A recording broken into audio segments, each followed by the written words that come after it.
상황 속에서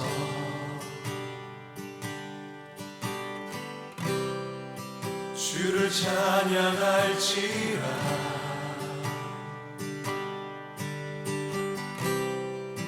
주는 너의 큰 사랑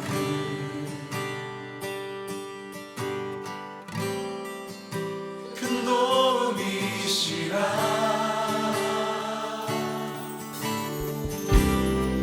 주의 얼굴 구할 때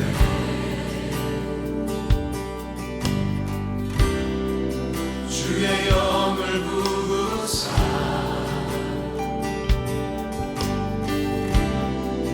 크신 사랑 안에서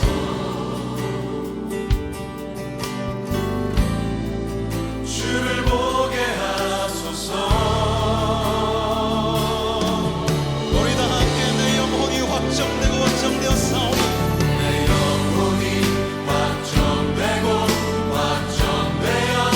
확정되었사오니 믿음에 눈들어 주를 바라봅니다. 내 영혼이 확정되고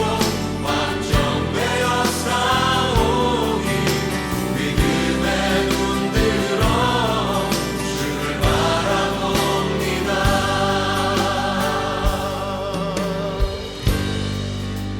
모든 상황 속에서 모든 상황 속에서 모든 상황 속에서 주를 찬양할지라. 주를 찬양할지라. 주는 너의 큰 상급 주는 너의 큰 상급 큰 도움이시라. 주의 얼굴 구할 때에 주의 얼굴 구할 때 주의 얼굴 구할 때 주의 영을 부으사 주의 영을 부으사 크신 사랑 안에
다 같이 묵도하심으로 3월 15일 사순절 세 번째 주일 예배를 드리겠습니다.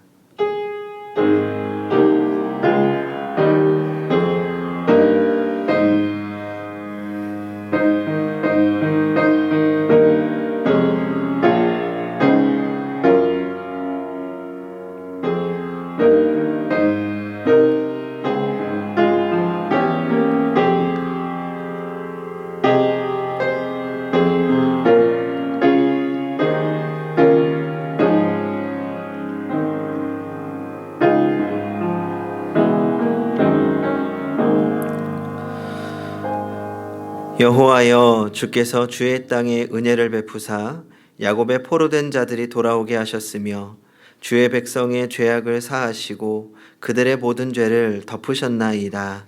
아멘. 다 같이 경배와 찬양, 찬송가 3장 찬양하겠습니다.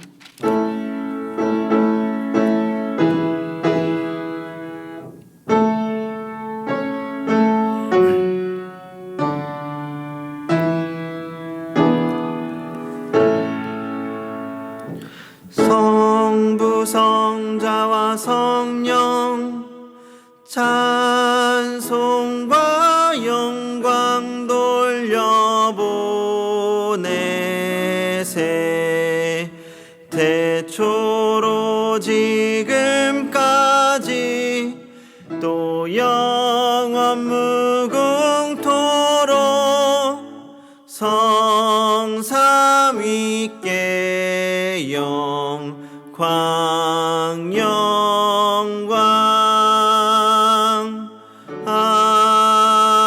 아멘. 이 시간 다 같이 주님 앞에 겸손히 머리 숙이셔서 참회의 기도를 드리겠습니다. 하나님 아버지, 우리는 쉽게 또 많이 분노하니 우리를 용서하여 주시옵소서. 참아야 할 작은 일에도 폭발했습니다. 사람들로부터 상처받았다고 성을 내었습니다. 나를 알아주지 않는다고 욱하며 화를 내었습니다. 내 생각과는 다르다고 비난하고 상처 주었습니다. 그러면서도 화를 내야 할 때는 화를 내지 않았습니다. 불의를 보며 참았고 스스로 타협하며 핑계대었습니다. 성령님이시여, 우리로 화를 내야 할 때와 참아야 할 때를 분별하는 지혜를 주시옵소서. 사람답게 살지 못하도록 억압하는 사탄의 자리를 박차고 일어나게 하여 주시옵소서. 진정한 변화와 성숙을 거부하는 장애물에 대해 예수님의 마음으로 의로운 분노를 품게 하여 주시옵소서. 내 마음, 내 경험, 내 고집이 아닌 하나님께서 주시는 마음으로 살아가게 하여 주시옵소서. 이제는 주님과 나만이 아는 죄를 생각하며 묵묵히 참회의 기도를 계속하겠습니다.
누가 능히 하나님께서 택하신 자들을 고발하리요 의롭다 하신 이는 하나님이시니 누가 정죄하리요 죽으실 뿐 아니라 다시 살아나신 이는 그리스도 예수시니 그는 하나님 우편에 계신 자요 우리를 위하여 간구하시는 자시니라. 그러므로 이제 그리스도 예수 안에 있는 자에게는 결코 정죄함이 없느니라. 아멘. 다 같이 사도신경으로 우리의 신앙을 고백하겠습니다. 나는 전능하신 아버지 하나님, 천지의 창조주를 믿습니다. 나는 그의 유일하신 아들, 우리 주 예수 그리스도를 믿습니다.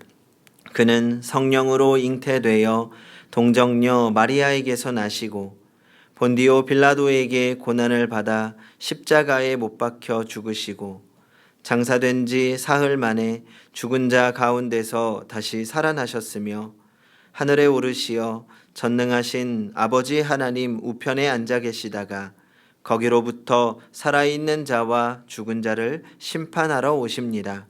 나는 성령을 믿으며 거룩한 공교회와 성도의 교제와 죄를 용서받는 것과 몸의 부활과 영생을 믿습니다. 아멘. 다시 교독문 22번을 교독하도록 하겠습니다.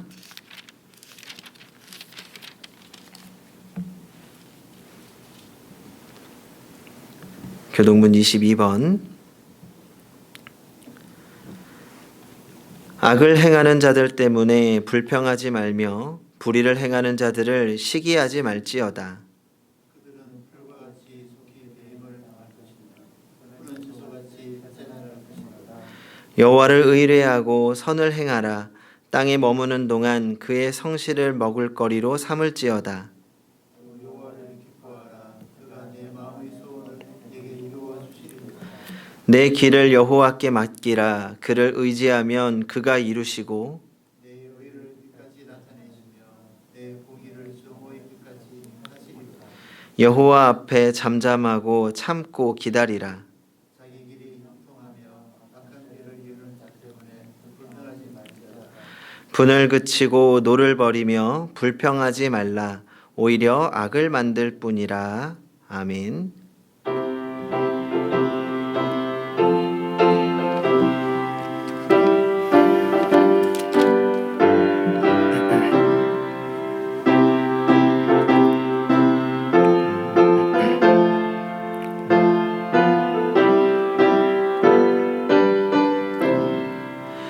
주 십자가를 지심으로 죄인을 구속하셨으니 그 피를 보고 믿는 자는 주님의 진노 면하겠네. 내가 그 피를 유월절 그 양의 피를 볼 때에 내가 널 넘어서 가리라. 구주의 사랑 크시는 예 보혈의 능력을 지하세. 심판의 불이 내릴 때에 주님의 진노 면하겠네.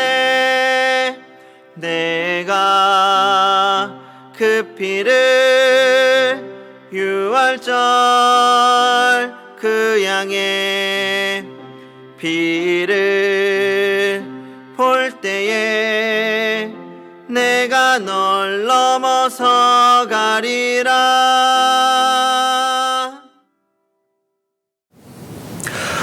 우주 만물의 주재자이시며 예배를 받으시기에 합당하신 주님, 사순절 셋째 주일입니다. 사순절 주간만이라도 예수 그리스도의 고난의 의미를 좀 더 묵상하기를 원합니다. 나귀 새끼를 타시고 예루살렘에 올라가신 주님의 겸손을 배우게 하시고 자기의 뜻보다도 아버지의 뜻이 이루어지기를 원하시고 만민의 죄를 담당하고 희생의 제물이 되어주신 주님의 사랑을 깊이 묵상하며 저희들 또한 그렇게 살기를 원하며 다짐하는 성도님들 되게 하여 주옵기를 간절히 기도합니다. 지금 코로나 바이러스로 인하여 질병과 싸우고 고통받고 있는 전 세계의 한 사람 한 사람 질병에서 건져주시고 우리 주님의 보혈로 병을 낫게 하고 질병의 두려움과 싸우는 모든 사람들의 마음을 주님의 장중에서 붙잡아 주시옵기를 원하옵니다. 미국과 유럽의 많은 나라가 국가 비상사태를 선포하였고 온 세계에 너무 많은 사람들이 고통과 두려움 속에 있습니다. 우리가 이때 나만 생각하는 이기적인 생각을 버리게 하시고 이웃을 먼저 생각하는 너그러운 마음을 주시고 두려운 마음 또한 내어놓고 기도하게 하시옵기를 비옵니다. 전염병이 기승을 부리는 시기 자칫 교회 공동체가 전염병의 피해자가 될 수도 있고 전파자가 될 수도 있는 이 시기에 우리 성도님들은 하나님을 예배할 수 있는 새로운 자리를 찾습니다. 가정의 골방에서 온라인 예배를 통하여 주님께 나아갑니다. 만납니다. 어떠한 상황 속에서도 영과 진리로 예배드리는 성도들을 만나주시며 여전히 역사하시는 주님을 바라봅니다. 매 순간 우리의 모습을 지켜보고 계시는 주님을 기억합니다.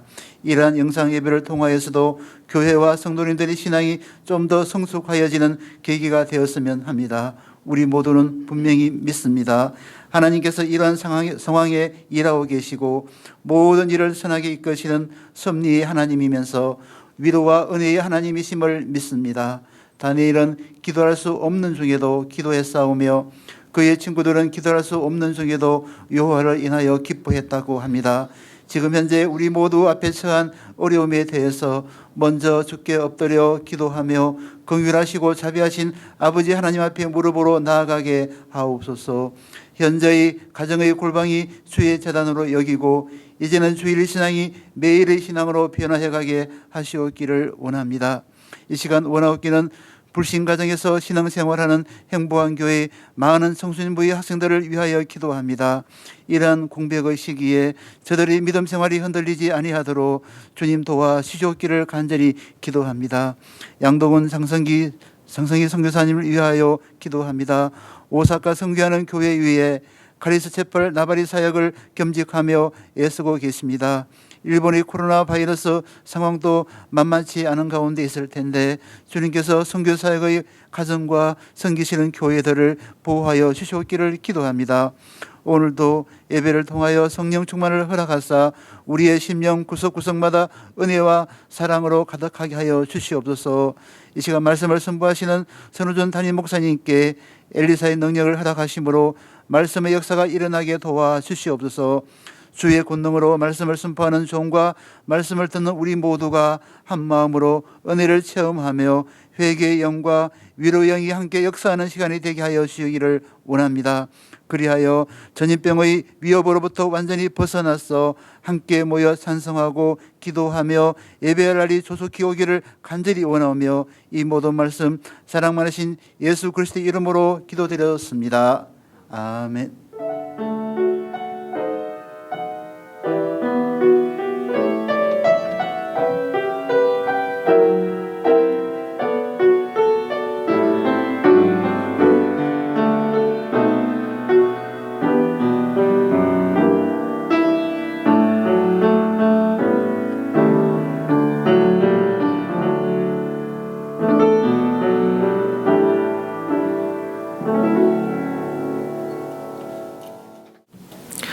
오늘 우리에게 주시는 하나님의 말씀은 마가복음 14장 32절부터 42절까지 말씀입니다. 신약 성경 80쪽입니다. 하나님의 말씀을 봉독하겠습니다. 그들이 겟세마네라 하는 곳에 이름에 예수께서 제자들에게 이르시되 내가 기도할 동안에 너희는 여기 앉아 있으라 하시고 베드로와 야고보와 요한을 데리고 가실새 심히 놀라시며 슬퍼하사 말씀하시되 내 마음이 심히 고민하여 죽게 되었으니 너희는 여기 머물러 깨어 있으라 하시고 조금 나아가사 땅에 엎드리어 될 수 있는 대로 이때가 자기에게서 지나가기를 구하여 이르시되 아빠 아버지여 아버지께는 모든 것이 가능하오니 이 잔을 내게서 옮기시옵소서. 그러나 나의 원대로 마시옵고 아버지의 원대로 하옵소서 하시고 돌아오사 제자들이 자는 것을 보시고 베드로에게 말씀하시되 시몬아 자느냐 내가 1시간도 깨어 있을 수 없더냐 시험에 들지 않게 깨어 있어 기도하라. 마음에는 원이로되 육신이 약하도다 하시고 다시 나아가 동일한 말씀으로 기도하시고 다시 오사 보신즉 그들이 자니 이는 그들의 눈이 심히 피곤함이라. 그들이 예수께 무엇으로 대답할 줄을 알지 못하더라. 세 번째 오사 그들에게 이르시되 이제는 자고 쉬라. 그만 되었다. 때가 왔도다. 보라 인자가 죄인의 손에 팔리느니라. 일어나라 함께 가자. 보라 나를 파는 자가 가까이 왔느니라. 아멘. 말씀을 위하여서 한 번 더 기도하겠습니다.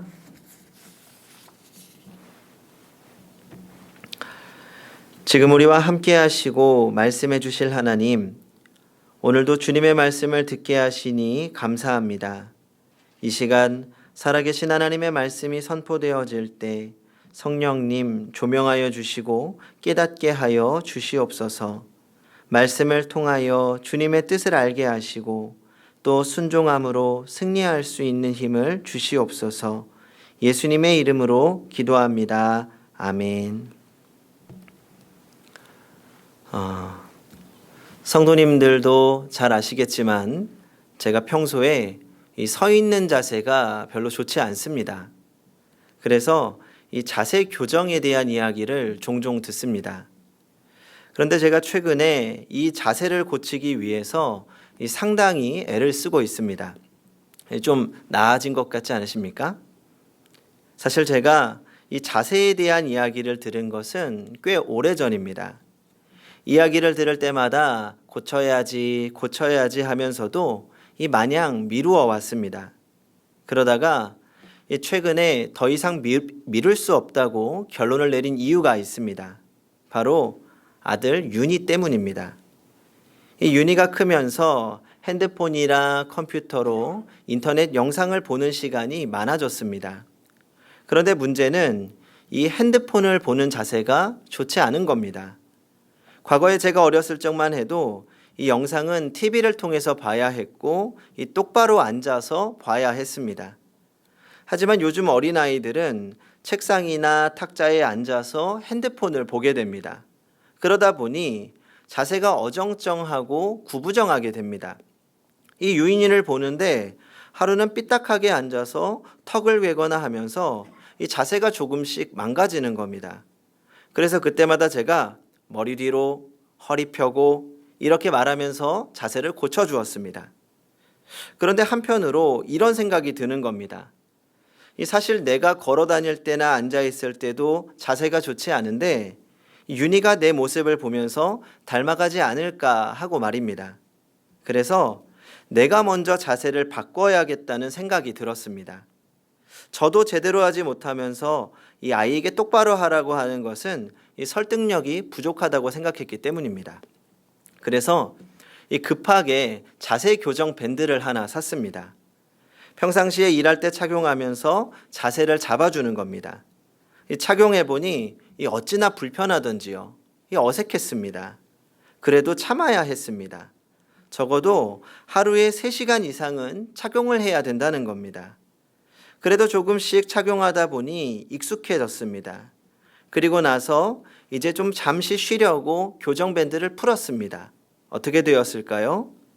제가 의식하지 못하는 사이에 금방 원래 구부정했던 자세로 돌아가는 겁니다. 그러면 제가 어떻게 해야 할까요?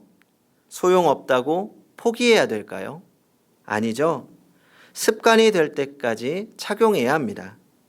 처음엔 어색하고 불편하지만 바른 자세를 갖기 위해서 참고 의식하고 습관이 될 때까지 노력해야 합니다. 물론 지금도 어색하고 조금만 신경 쓰지 않으면 자세가 구부정해집니다.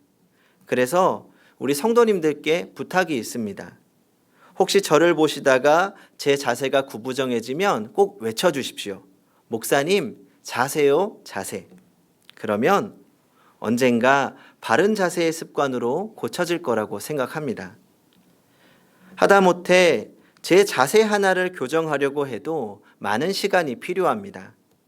그런데 우리가 세상의 습관대로 살던 모습들을 하나님의 자녀로 살기 위해서 거룩한 습관을 들이기 위해서는 얼마나 많은 노력이 필요할까요?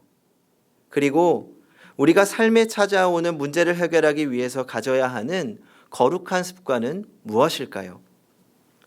먼저 우리가 문제 앞에서 섰을 때 취하는 자신의 문제 해결 습관을 생각해 볼 필요가 있습니다. 제가 보기를 드리겠습니다. 과연 나는 어떤 습관에 따라 문제를 대처하는지 생각해 보시기 바랍니다. 1번, 의존형입니다. 의지할 수 있는 사람을 찾는다.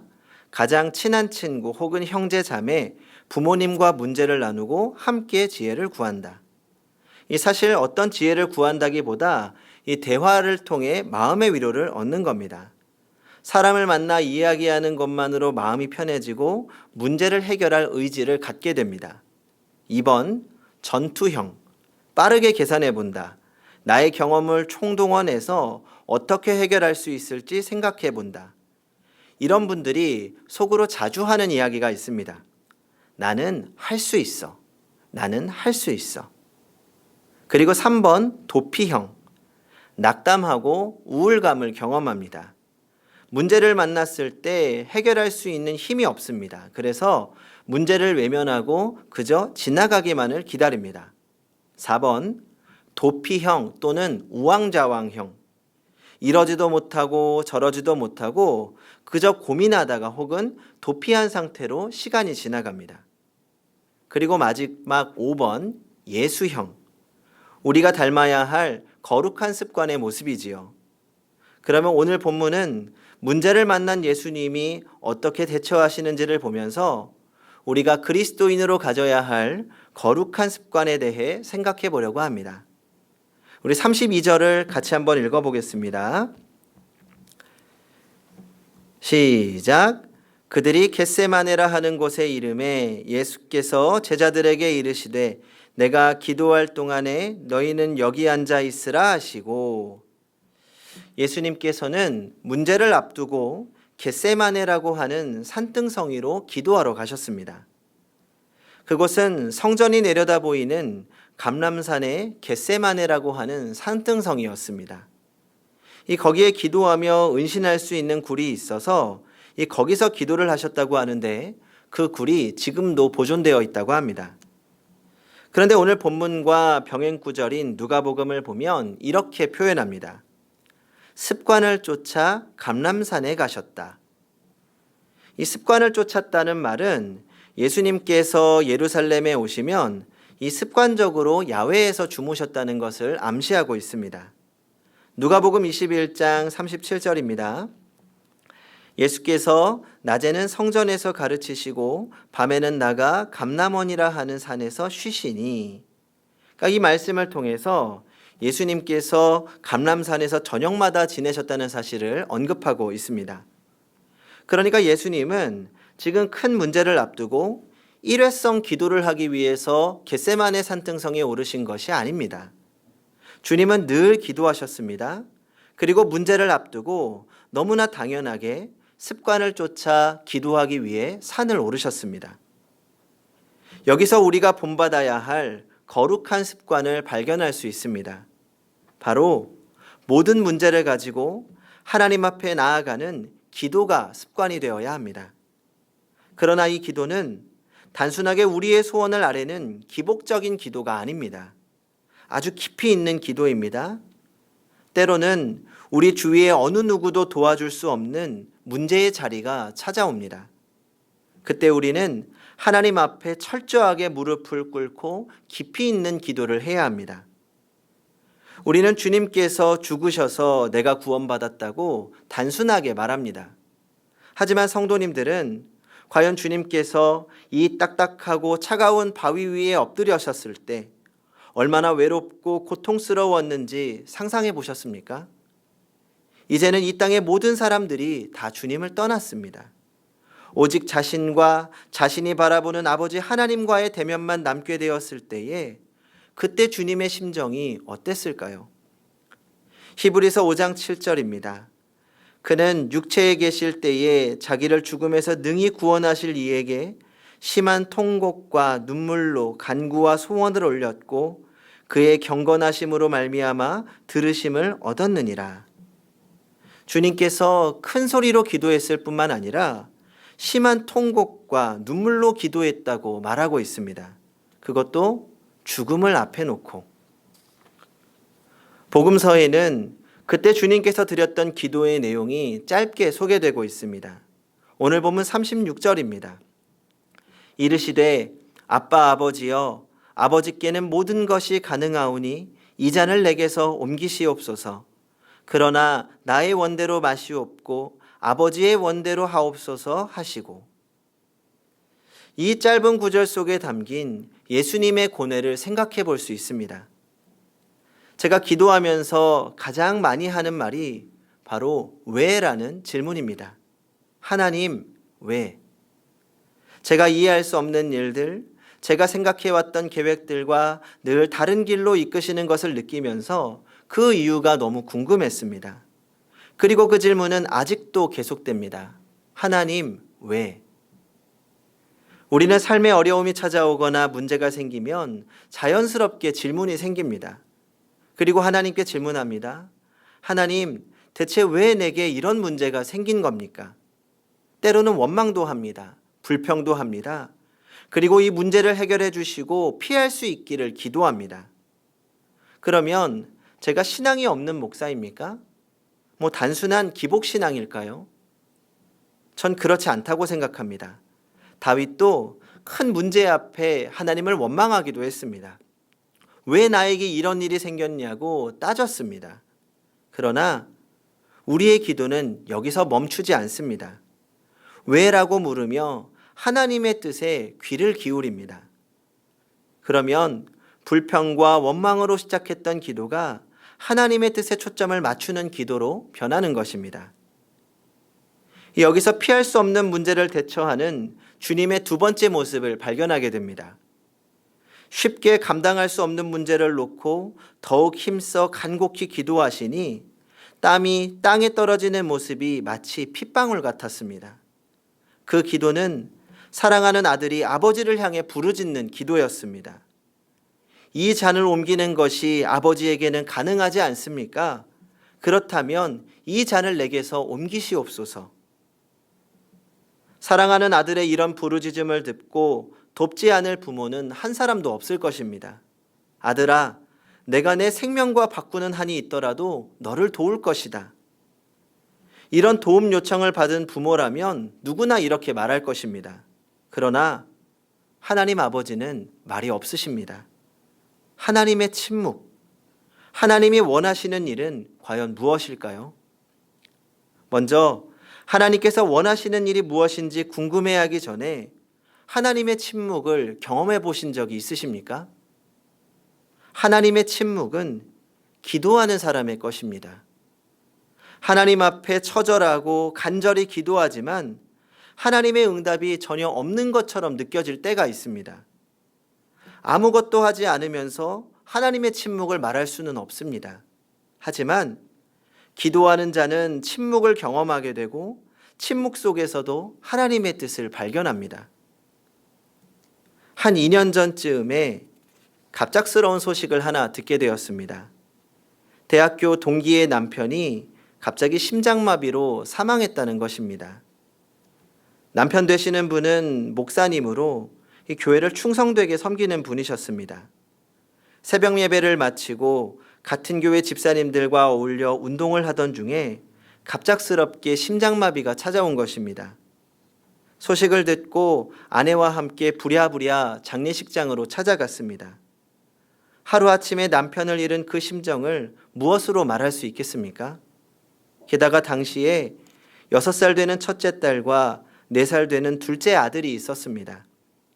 당장 슬픔을 감당하는 것도 문제이지만 앞으로 어린 자녀들을 데리고 살아가야 하는 것도 큰 문제였습니다.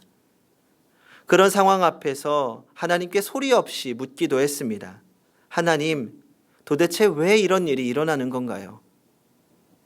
동기 친구는 제가 아는 사역자들 중에 가장 순수하게 하나님을 사랑하는 친구 중 한 명입니다.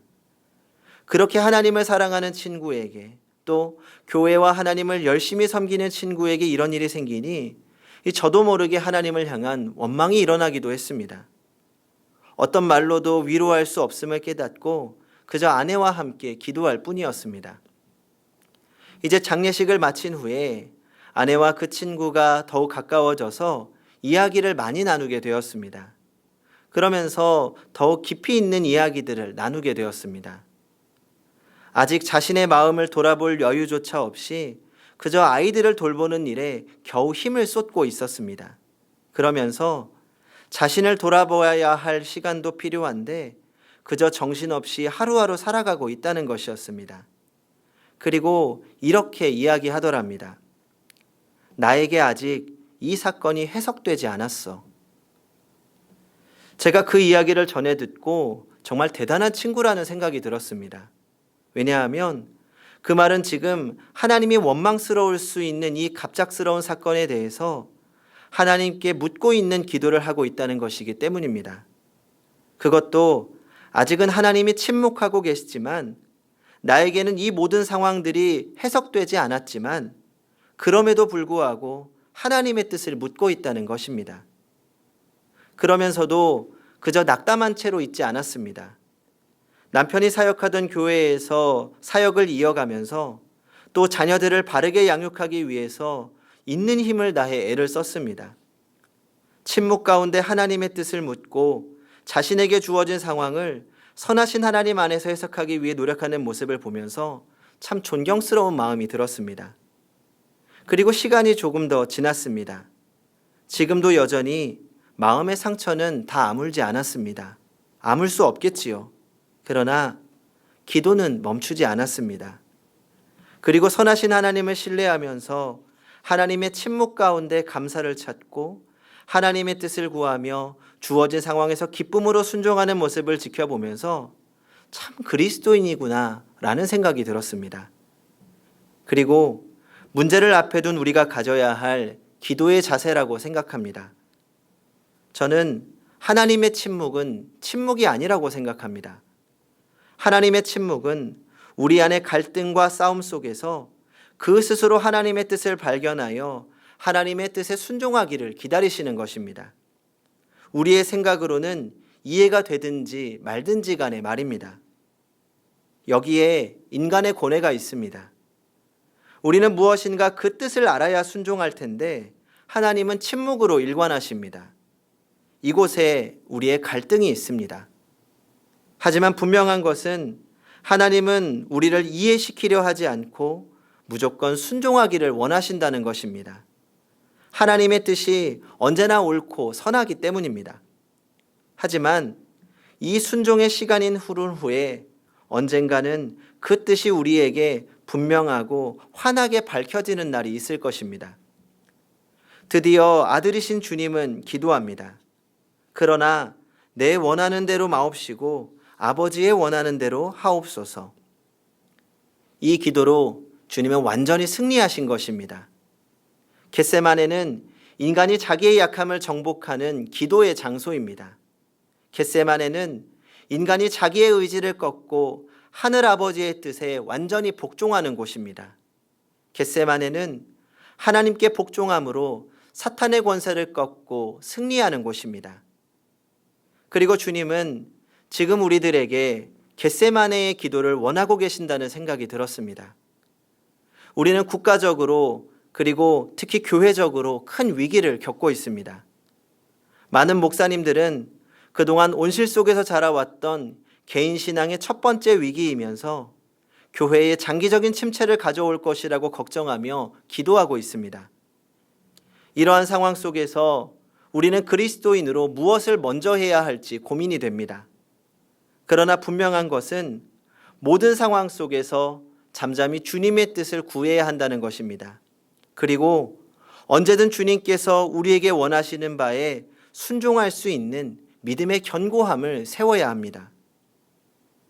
사실 요즘은 누구보다 저에게 있어서 가장 실망이 크고 가장 고민이 많았던 기간입니다.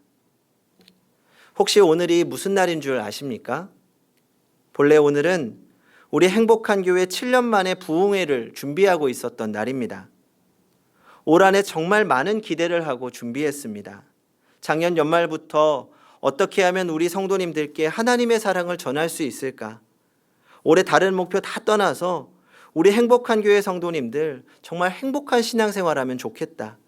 정말 은혜 많이 받고 교회에 오는 발걸음이 기대되고 즐거워지면 좋겠다고 생각했습니다. 그래서 좋은 분들 모시고 기대하고 있었습니다. 그런데 이 모든 계획이 한순간에 무너졌을 때 너무 속상하고 상심이 컸습니다. 그리고 어려운 마음으로 지난주 온라인으로 예배를 드리게 되었습니다. 물론 하나님 안에서 주신 마음으로 결정한 일이었지만 그래도 떨리는 마음이 가득한 하루였습니다. 막상 주일에 텅 빈 예배당에서 목사님, 전도사님들과만 함께 예배를 드리는데 그동안 함께 성도님들과 드렸던 예배가 얼마나 소중했는지 다시 느껴졌습니다. 그리고 저의 예배를 돌아보게 되고 다시 빨리 함께 모여서 행복한 예배 드리고 싶다는 마음이 간절했습니다.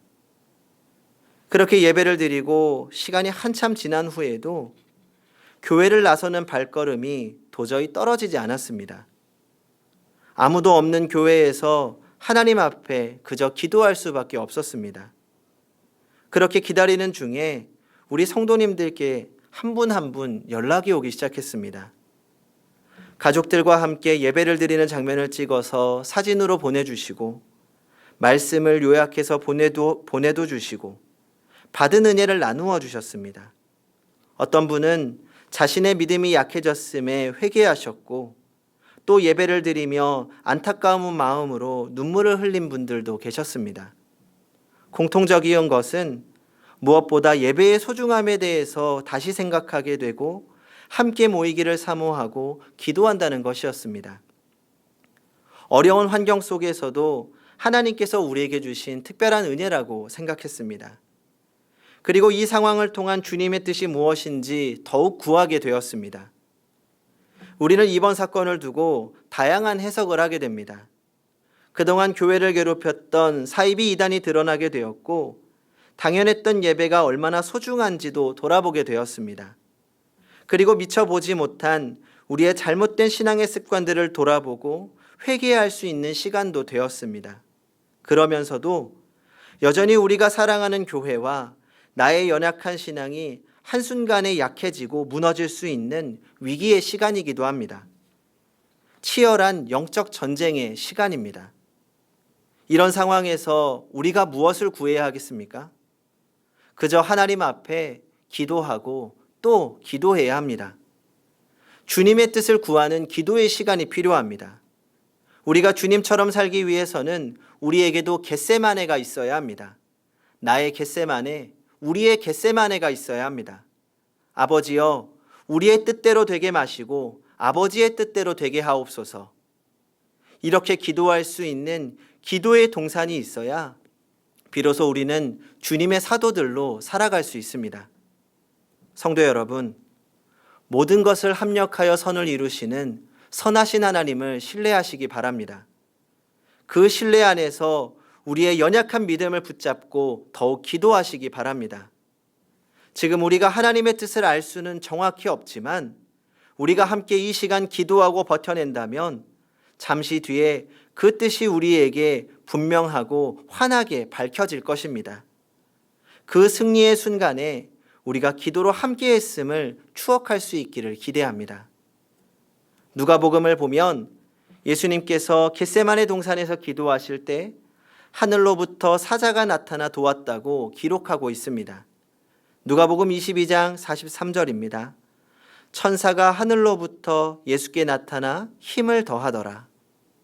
성도 여러분, 하나님의 뜻대로 살려고 힘쓰는 자에게는 하늘의 위로와 도움이 반드시 옵니다.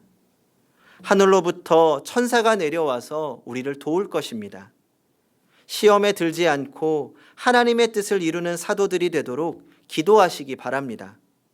겟세마네에서 핏방울처럼 땀을 흘려가며 기도하던 주님의 모습과 겨우 돌 던질 거리에서 잠자고 있던 제자들의 모습, 우리는 지금 어디에 서 있습니까? 기도하겠습니다. 주님, 우리는 우리의 삶에 이해할 수 없는 일들과 하나님의 침묵 속에서 어찌할 바를 모르는 연약한 사람들입니다. 때로는 원망과 걱정 속에서 하나님의 부재를 경험하기도 합니다. 하지만 오늘 말씀 가운데 피할 수 없는 고난과 하나님의 침묵 속에서 피땀을 흘려가던 주님의 모습을 생각해 봅니다. 그렇게 기도하셨던 주님의 마음이 우리의 마음이 되게 하여 주시옵소서. 우리 삶의 겟세마네를 허락하시어 하나님 앞에 먼저 무릎 꿇고 기도로 나아가게 하여 주시옵소서. 그 가운데 밝히시는 주님의 뜻을 알게 하시고 순종하게 하여 주시옵소서. 그리할 때 하늘의 하나님께서 우리를 도우시고 구원하실 줄 믿습니다. 언제나 우리를 이끄실 선하신 하나님을 믿사오며 우리 주 예수님의 이름으로 기도하옵나이다. 아멘.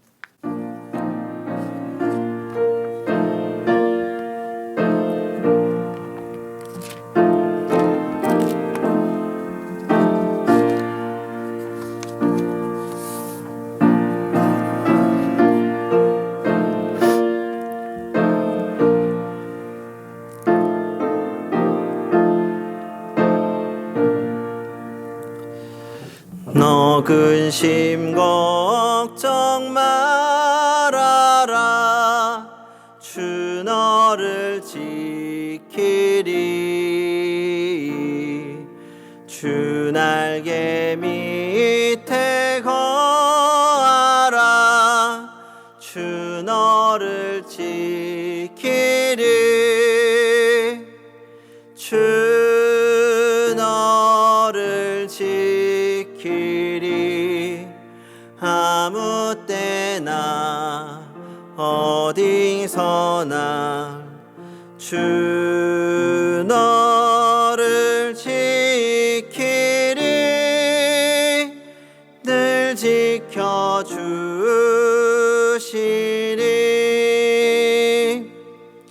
어려운 시험 당해도 주 너를 지키리. 구주의 품에 거하라. 주 너를 지키리. 주 너를 지키리.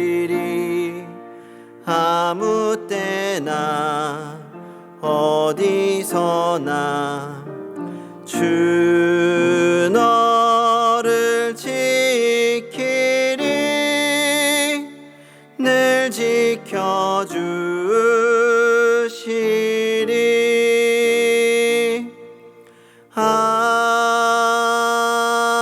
아멘. 오늘도 각자의 자리에서 정성껏 주님께 예물을 드립니다. 기도하겠습니다. 오늘도 주님의 날을 허락하셔서 각자의 자리에서 영과 진리로 예배하게 하심을 감사드립니다. 또한 우리의 삶을 보존하고 지켜주시니 감사드립니다. 또한 저희들에게 넉넉한 물질을 주셔서 부족함 없게 하시니 감사드립니다. 우리 삶에 베푸신 그 모든 은혜가 너무나도 감사하여 작은 예물을 드리니 받아 주시옵소서. 이 예물에 감사와 우리 안에 소망과 은혜가 함께 드려지기 원합니다. 주님께서 이 예물을 받으시고 교회를 세우고 유지하는 데 사용되게 하여 주시옵소서. 또한 이 예물을 통하여 하나님의 사랑이 온 세상에 퍼지기 원합니다. 교회가 힘든 순간에도 하나님께서 이 예물을 풍성하게 사용하셔서 교회를 지켜 주시옵소서. 또한 드린 손길 축복하여 주시옵소서. 주님의 은혜로 우리를 붙잡아 주시옵소서. 주님께서 모든 은혜로 우리의 삶을 지켜주시고 인도하시고 함께 하실 것을 믿으며 예수님의 이름으로 기도하옵나이다. 아멘.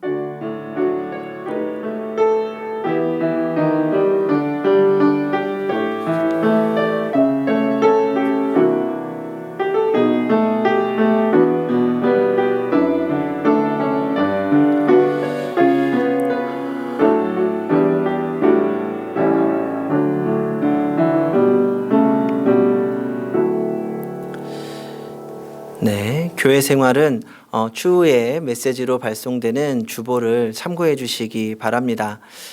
특별히 벌써 우리가 온라인 예배로 드리는 것이 두 번째 주일이 되었습니다. 이것이 우리에게 익숙함이 되지 않기를 바라고 사모함과 기대함으로 이어질 수 있는 시간이 되었으면 좋겠습니다. 각자의 가정에서 개인적으로 또 우리 가족들과 함께 예배를 드리고 계실 텐데 그 모든 순간에 하나님의 임재와 은혜가 함께 있기를 바랍니다. 또한 이번 주간에는 코로나 확산의 예방을 위하여서 주중 모임은 매일의 묵상과 그리고 가정 예배로 드려질 계획입니다. 다음 주 주일은 한 주간의 상황을 보아서 또 주중에 연락을 드리도록 하겠습니다. 우리 못 본 지 꽤 오래되었는데 우리 성도님들 건강하시고 그리고 우리 다시 볼 때까지 기도하시고 또 예배의 자리를 위하여서 더 기도 많이 부탁드리겠습니다. 그러면 우리 옆에 있는 가족들 그리고 또 멀리 있지만 서로를 생각하면서 우리 성도들과 인사 나누도록 하겠습니다. 주님의 이름으로 사랑합니다. 주님의 이름으로 축복합니다. 행복한 교회입니다. 행복하십시오. 행복하십시오. 우리 다 같이 두 손을 들고 주님을 찬양하겠습니다.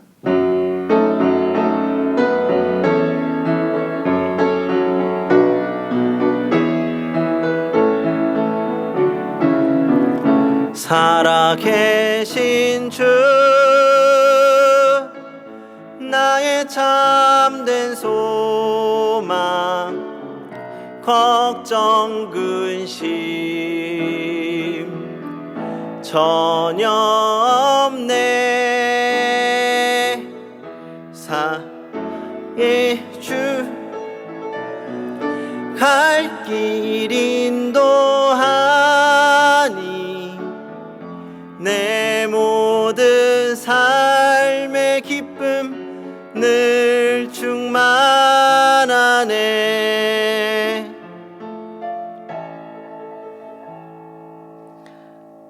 이제는 기도의 모범이 되신 우리 주 예수 그리스도의 은혜와 합력하여 선을 이루시는 하나님 아버지의 크신 사랑하심과 우리 안에서 기도하게 하시는 성령님의 교통하심이 하나님의 뜻을 구하며 또한 모든 것을 맡기고 기도하고 순종하며 승리하는 행복한 교회의 성도들과 사랑하는 그들의 각 가정 위에 지금부터 영원토록 함께 하시기를 간절히 축원하옵나이다.